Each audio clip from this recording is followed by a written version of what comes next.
नमस्कार, मैं हृदय कुमार और आज पूर्वी चंपारण से आप सबों का स्वागत करता हूं।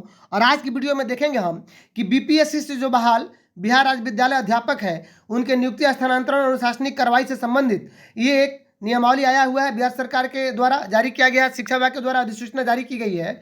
आप इसमें एक चीज़ जरूर देखिएगा, जो पहले जो अधिसूचना जारी हुई थी उसमें 1/2/2023 तक ही था, जबकि ये उसका अंश है। अंश मतलब उसमें जो भी कमियां रह गई थी जिसको फुलफिल करना था, जैसे कि प्रोन्नति के बारे में, जैसे अनुशासनिक कार्रवाई के बारे में, फिटमेंट मैट्रिक्स के बारे में, यानी जो बिहार विद्यालय अध्यापक जो है बीपीएससी के द्वारा उनका फिटमेंट मैट्रिक्स क्या होगा, प्रोन्नति के बाद उनका अगला वेतन क्या होगा, प्रोन्नति कितने सालों पर होगा, इन सारी चीज़ों की इसमें व्याख्या की गई है इसके अंश में।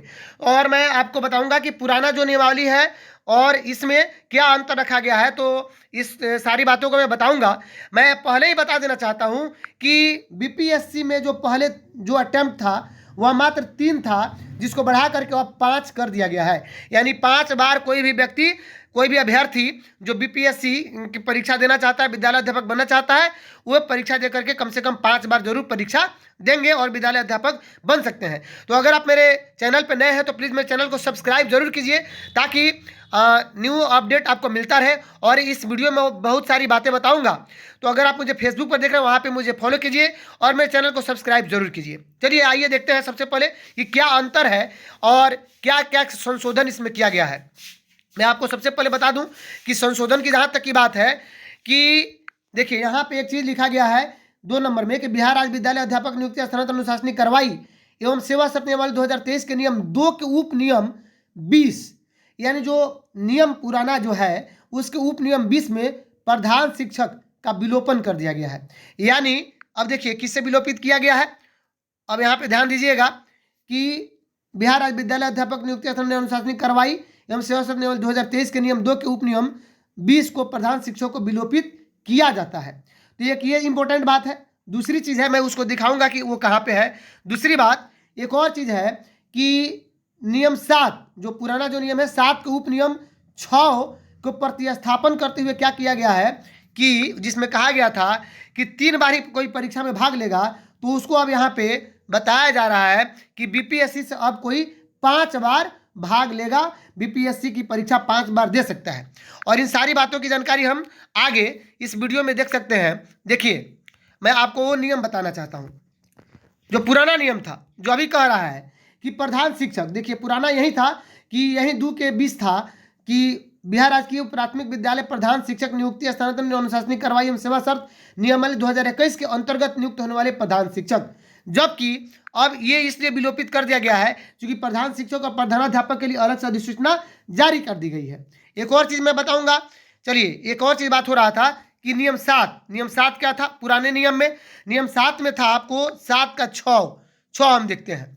पुराने में 7 का 6 कह रहा था कि कोई अभ्यर्थी इस नियमावली के अंतर्गत अधिकतम 3 बार परीक्षा में भाग ले सकेगा, जबकि अब बात आ रही है कि कितनी बार भाग लेगा इसमें। देखिए आप यहाँ पे देख सकते हैं जो नई नियमावली में है उसमें कह रहा है कि आप कितनी बार भाग ले सकते हैं। देखिए ध्यान से कि आप 5 बार भाग ले सकते हैं। अब आइए आगे क्या है। आगे है कि बिहार राज्य विद्यालय अध्यापक जो स्थानांतरण नियमावली था उसमें क्या था कि 13 के बाद, यानी 13 के बाद 13 का नहीं था, जबकि 13 का फिटमेंट मैट्रिक्स अंतःस्थापन किया गया है 13 के बाद, और एक और 13 का फिटमेंट मैट्रिक्स के बाद प्रोन्नति की भी बात की गई है। मैं आपको बताऊंगा, आप यहाँ देखिए इसमें देख लीजिए कि 13 के बाद क्या था पुराना वाला में स्थानांतरण। देखिए 13 स्थानांतरण था और 13 के बाद इसमें सीधे क्या था 14 था अनुशासनिक कार्रवाई, यानी 13 का क नहीं था, जबकि अब 13 का क जुड़ गया है। और 13 का क क्या है हम इसमें अब देखने की कोशिश करेंगे कि 13 कह रहा है कि 13 का क जो है वो फिटमेंट मैट्रिक्स को इसमें प्रतिस्थापित किया गया है, अंतःस्थापन है यानी बीच में जोड़ा गया है। अब कह रहा है कि 2023 के नियम 13 के बाद निम्नलिखित नए नियम 13 का फिटमेंट मैट्रिक्स के रूप में अंतःस्थापित किया जाएगा। 13 का फिटमेंट मैट्रिक्स, इसके अलावा इस नियमावली के प्रभावी होने पर उनका वेतन फिटमेंट मैट्रिक्स के अनुसार दिया होगा। फिटमेंट मैट्रिक्स से अनुलग्नक क के अनुसार होगा और फिटमेंट मैट्रिक्स इस नियमावली के अनुसार विद्यालय अध्यापक का नियुक्ति को क्या करता है, नियुक्ति को इंगित करता है।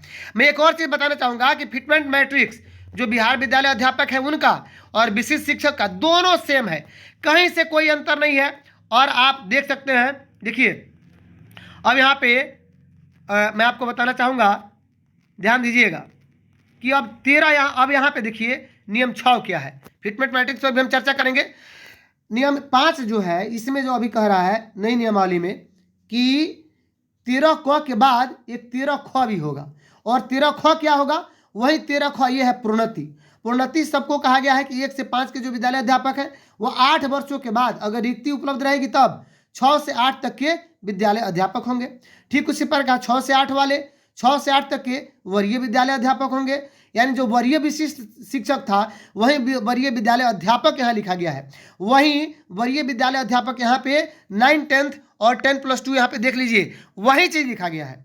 अर्थात जो विशिष्ट शिक्षक नियमावली है उसी को लगभग इसमें यानी प्रोन्नति में बिहार विद्यालय अध्यापक यानी बीपीएससी वाले शिक्षकों को भी लागू किया गया है। बस सिर्फ नाम का अंतर है, यहाँ पे विद्यालय अध्यापक है और वहाँ पे विशिष्ट शिक्षक है, विद्यालय अध्यापक विशिष्ट शिक्षक। बाकी वरीय इसमें भी जोड़ा हुआ है, यानी अगर कोई 11th 12th में है तो 8 साल के बाद वे वरीय अध्यापक बनेंगे। लेकिन कब, जब यहाँ पे 8 साल के बाद बनेंगे तो वरीय विद्यालय अध्यापक बनेंगे। जबकि एक और चीज बता दूं कि 1 to 5 से 6 to 8 में जाने के लिए उपलब्ध रिक्ति के अनुसार जाएंगे। ठीक उसी प्रकार 9, 10 से 10+2 में जाने के लिए 8 साल के बाद अगर रिक्ति रहेगी तभी जाएंगे। जबकि हमारे बहुत सारे विद्वान, हमारे जो यूट्यूब चैनल चलाने वाले लोग हैं वे बहुत सारे कह रहे थे कि विशिष्ट शिक्षक बनते ही हमारी प्रोन्नति हो जाएगी, हम सीधे 1 to 5 वाले 6 to 8 में चले जाएंगे, 6 to 8 वाले 9, 10 में चले जाएंगे, 9, 10 वाले 10+2 में चले जाएंगे या वरीय बनेंगे। इस तरह की बात किया जा रहा था, जबकि मैंने कहा था कि इस तरह संभव नहीं है। अब आइए, ये प्रोन्नति हो गई। हम इसमें एक और चीज बात कर लेते हैं कि अब यहाँ अनुलग्नक फिटमेट मैट्रिक्स देख लें। तो घबराने की बात नहीं है, बने रहिए मेरे चैनल पे। अगर आप मेरे चैनल पे नए हैं और आपको ये लग रहा है कि मैं आपको अच्छी बातें बता रहा हूँ, आपके समझ में आ रहा है, तो प्लीज़ मेरे चैनल को सब्सक्राइब जरूर कीजिए, लाइक शेयर कमेंट कीजिए, सबसे अधिक आप शेयर कीजिए। चूंकि विशिष्ट शिक्षक नियमावली और प्रधान शिक्षक नियम जो बीपीएससी के जो विद्यालय अध्यापक नियमावली है इसमें कोई अब अंतर नहीं रह गया है, दोनों सेम ही है, बस सिर्फ नाम का फर्क है। आइए आगे और बात कर लेते हैं। फिटमेट मैट्रिक्स की जहाँ तक बात करते हैं, इसमें 25,000 है, उसमें भी 25,000 है, 25,750 अगली है, 25,750 है, 26,520 है, 26,520 है। आपको याद होगा नवभारत टाइम्स ने ये 8 नंबर दे करके 30,750 को देख करके बाकी हाई स्कूल 10+2 का 41,000 और 43,000 तक की बात कर दिया था, जबकि मैंने इसका विरोध किया था और बताया था कि ये गलत इन्फॉर्मेशन है। आप देखिए 7 नंबर में यहाँ पे यानी जो 3, 5, 6 के जो शिक्षक हैं विशिष्ट शिक्षक बनेंगे उनका 29,850 होगा, और नहीं सॉरी 6 वाले का 29,850 होगा, 3, 5 वालों का जो विशिष्ट शिक्षक बनेंगे 30,750 होगा। सेम उसी तरह इसमें भी आपको दिया गया है कि कैसे वेतन आपका बढ़ेगा। तो अगर कोई व्यक्ति अभी बिहार विद्यालय अध्यापक है यानी बीपीएससी से, तो कितने साल के बाद, 8 साल के बाद वे 30,750 की श्रेणी में पहुंचेगा। अब बात आती है कि 8 साल के बाद फिर उनका प्रमोशन होगा। तो ये देखिए सेम फिटमेट मैट्रिक्स है, जैसे कि 20 तो इसमें क्या दिया गया है कि बिहार विद्यालय अध्यापकों की श्रेणी, देखिए यहाँ पे दिया गया है फिटमेट मैट्रिक्स टेबल कि बिहार विद्यालय अध्यापकों की श्रेणी प्रविष्टि भुगतान यानी इंडेक्स है। तो इसमें जो है सेम उसी तरह दिया गया है। अब आइए और चीज़ क्या देख लेते हैं। और देखिए यहाँ तो प्रोन्नति की बात हो गई, मैंने जिसमें 3-4 बातें कहा था। एक कि आपका जो 3 अटेम्प्ट था वो 5 अटेम्प्ट हो गया। दूसरा कि प्रधान शिक्षक जो है वह अब अलग उसके लिए अधिसूचना जारी हो गई है तो उसको विलोपित कर दिया गया है। दूसरा प्रोन्नति नहीं था तो आप प्रोन्नति दे सकते हैं कि प्रोन्नति सेम विशिष्ट शिक्षक की तरह है। आपका फिटमेट मैट्रिक्स नहीं था तो फिटमेट मैट्रिक्स सेम आप देख सकते हैं कि जो विशिष्ट शिक्षक को फिटमेट मैट्रिक्स मिला हुआ है वही चीज़ इसमें भी सेम है, कहीं से कोई अंतर नहीं है। अब आइए कुछ और बातें हम देख लेते हैं कि बीपीएससी से जो बाहर विद्यालय अध्यापक है उनके लिए और क्या क्या इम्पोर्टेंट बातें हैं। तो और इम्पोर्टेंट जो बात है वो 6 नंबर में आप देखिएगा कि बिहार राज्य विद्यालय अध्यापक नियुक्ति स्थानांतरण अनुशासनिक कार्रवाई एवं सेवा शर्त नियमावली 2023 के नियम 14 क का प्रतिस्थापन, यानी 14 क का प्रतिस्थापन भी किया जा रहा है, जिसमें अनुशासनिक कार्रवाई को जोड़ा गया है। और 14 में सिर्फ यही था कि अनुशासनिक कार्रवाई समय समय पर संशोधन होगा। अब उसमें 14 का एक आ गया है कि विद्यालय अध्यापक, आचार्य और कदाचार के विभिन्न कृत्यों के लिए ऐसे अनुशासनिक कार्रवाई के अधीन होंगे जो नियुक्ति प्राधिकार द्वारा विनिश्चित किए जाएंगे, यानी सुनिश्चित किए जाएंगे कि आपको ये काम नहीं करना है। अगर गलत कोई काम करते हैं तो आप उसके अधीन आएंगे। विशेष रूप से नियुक्त प्राधिकार, देखिए अब अलग अलग चीज दिया गया है क्या, कि अगर आप कार्य से अनधिकृत बिना किसी सूचना के अगर अनुपस्थित होते हैं, जानबूझकर अगर अनुशासनहीनता या अवज्ञा करते हैं, किसी की बात नहीं मानते हैं, अधिकारी की बात, विद्यालय के शैक्षणिक वातावरण में अगर योगदान नहीं देते हैं, तो वित्तीय अनियमितता का अगर मामला आता है, घोटाला वगैरह का मामला आता है, तो सार्वजनिक जीवन में अगर ईमानदारी का आपका अभाव है, तो आपराधिक मामले में शामिल होते हैं, तो बिहार सरकारी सेवक आचार नियमावली 1976 के प्रावधानों का अगर उल्लंघन करते हैं, तो फिर इसके लिए हमको 1976 का प्रावधान देखना पड़ेगा। और नियम 17 का उल्लंघन करते हैं तो आचार संहिता का, है ना। अब आइए बात करते हैं कि समझा गया निलंबन। अब ये निलंबन की भी बात इसमें कर दी गई है कि कोई भी विद्यालय अध्यापक जो 48 घंटे से अधिक समय से यानी पुलिस हिरासत में, न्यायिक में, सिविल अभिरक्षा में रहा है, उसे निलंबित समझा जाएगा और अनुशासनिक प्राधिकार ऐसे आदेश जारी करेगा। आइए, तो इस तरह जो बातें थी, अब आगे हम देख लेते हैं कि अनुशासनिक कार्रवाई में और क्या क्या है। इतना तो आप लोग देख ही लिए।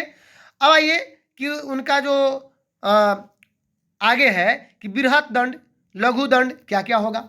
अब देखिए, बृहत दंड में बर्खास्तगी है, अनिवार्य सेवानिवृत्ति है, यानी आपको रिटायरमेंट दे दिया जाएगा, निचले पद पर पदावनति या आपका डिमोशन हो सकता है, कम वेतनमान में पदावनति, आपका वेतन भी कम हो सकता है, संचयी प्रभाव से वेतन वृद्धि, देखिए अब वेतन वृद्धि रोक दिया जाएगा। लघु, ये बृहत दंड था। अब लघु दंड क्या है कि निंदन, यानी आपके खिलाफ निंदन प्रस्ताव आ सकता है, सक्षम प्राधिकार के समक्ष उपस्थिति दर्ज किया जाना आवश्यक होगा, वेतन से कटौती के माध्यम से वित्तीय जुर्माना लगाना जो 15 दिनों से अधिक न हो, है ना, ये वित्तीय जुर्माना भी हो सकता है, ये लघु है। और गैर संचयी प्रभाव से वेतन वृद्धि को रोका जा सकता है, ये भी लघु में आएगा। प्रोन्नति रोकना, आपका जो प्रमोशन भी है रोका जा सकता है। और क्या हो सकता है कि विभागीय कार्रवाई शुरू करने की प्रक्रिया क्या है, तो सारी प्रक्रियाओं को दिया गया है। आप सभी होशियार हमारे शिक्षक हैं, आप पढ़ सकते हैं, आपके पास पहुंच गया होगा। लेकिन मैं सिर्फ इस वीडियो में ये बताना चाहता था कि बीपीएससी से बहाल जो शिक्षक हैं या जो विशेष शिक्षक बनेंगे, अब कोई अंतर नहीं रह गया। जो कह रहे थे कि विशेष शिक्षक ठगे गए हैं, तो बिहार के विद्यालय अध्यापक वाले शिक्षक कहाँ इससे वंचित है, वो भी तो ठगे गए हैं। 9300 से 34,500 वाला तो आपको वेतनमान थोड़े मिल रहा है। आपको सेम उसी तरह जो हमारे नियोजित शिक्षक जो विशिष्ट बनेंगे, इतने दिनों 17 साल या 18 साल कार्य करने के बाद वही चीज़ आपको दिया जा रहा है। अंतर यही है कि आपको थोड़ा जल्दी मिल रहा है, उनको लेट से मिला, इतना दिन काम करने के बाद ये मिल रहा है, और उनको अनेक परीक्षाओं से गुजरना पड़ रहा है। अब 7 दिन का आपको समय दिया जाएगा, कारण परीक्षा होगी। ये सारी बातें हैं विभागीय कार्रवाई शुरू करने की प्रक्रिया में। और क्या क्या बातें हैं, ये सारी बातें हैं। निलंबन कैसे होगा, और 50% आपका जीवन निर्वाहन दिया जाएगा निलंबन के समय में, है ना। तो इन सारी बातों की इसमें बात की गई है। अनुशासनिक कार्रवाई अधिकतर इसमें किया गया है और बहुत सारी बातें इसमें लिखी गई हैं। तो काम अगर नहीं कीजिएगा तो देखिए वेतन भी रोक दिया जाएगा, काम नहीं तो वेतन नहीं, ये भी नियम है ना। और इस प्रकार ये आपको नियमावली बनाया गया है। एक और चीज़ है कि 15 दिनों के अंदर अगर क्षेत्रीय उप निदेशक के समक्ष अपील योग्य होगा, है ना, क्षेत्रीय 30 दिनों के अंदर अपील का निष्पादन अगर करेगा, परंतु क्षेत्रीय शिक्षा उप निदेशक आदेश पारित करने से पहले अपीलकर्ता को सुनवाई करेगा। तो यही सब चीज़ है कि अगर आप सस्पेंड होते हैं, आपके ऊपर कोई कार्रवाई होती है, तो फिर ये जो आरडीडी होते हैं यही आपका फैसला करेंगे। आपका तो यहाँ पे पहले डीयू है, जिला शिक्षा पदाधिकारी, और उसके बाद आरडीडी है। उसके बाद पुनरीक्षण की इसमें बात की गई है। और तो इस प्रकार से अनुकंपा के आधार पर नियुक्ति, यानी अनुकंपा के आधार पर कोई भी नियुक्ति विभाग द्वारा आयोजित स्क्रीनिंग परीक्षा उत्तीर्ण करने के बाद ही होगा। अब देखिए इसमें एक और बात है, कोई भी अगर परीक्षा जो भी विभाग करता है स्क्रीनिंग परीक्षा, तब अनुकंपा का लाभ आपको मिलेगा। लेकिन आपको उन योग्यताओं को फुलफिल करना होगा जो विद्यालय अध्यापक के लिए योग्यता चाहिए। तो इस तरह बहुत सारे नियम कानूनों में बंधा गया है। और इसके जो अपर मुख्य सचिव हैं के पाठक हैं, मैं आपको बताऊं कि इसके पहले जो आपके जो नियमावली आई थी बिहार राज्य विद्यालय अध्यापक, उसके जो अपर मुख्य सचिव थे वो दीपक कुमार सिंह थे। तो मिला जुला कर मैं यही कहना चाहता हूँ कि आपको बस फिटमेंट मैट्रिक्स कैसे, तो विशिष्ट की तरह जो विशिष्ट को मिला वही फिटमेंट मैट्रिक्स, बस एक ही चीज़ है कि 3 से 5 अटेम्प्ट कर दिया गया। प्रधान शिक्षक का अलग से अधिसूचना जारी कर दी गई है। अनेक आपके ऊपर अनुशासनिक कार्रवाइयों को इसमें बताया गया है कि कौन कौन सा अनुशासनिक कार्रवाई से आपको गुजरना पड़ सकता है। तो और प्रोन्नति आपका जो है वही विशिष्ट शिक्षक की जो प्रोन्नति है 8 साल के बाद सेम उसी तरह मिल रहा है, कहीं से कोई अंतर नहीं है। तो अगर आप मेरे चैनल पे नए हैं और मैं अनेक तथ्यों के साथ पुराने जो नियम था उसको भी मैंने आपके सामने रखा था, अगर आप संतुष्ट हुए होंगे तो प्लीज़ मेरे चैनल को सब्सक्राइब जरूर कीजिए, लाइक कीजिए, शेयर कीजिए, कमेंट कीजिए। फेसबुक पर देख रहे हैं वहाँ पर मुझे फॉलो कीजिए। मिलते हैं नेक्स्ट वीडियो में, तब तक के लिए थैंक यू।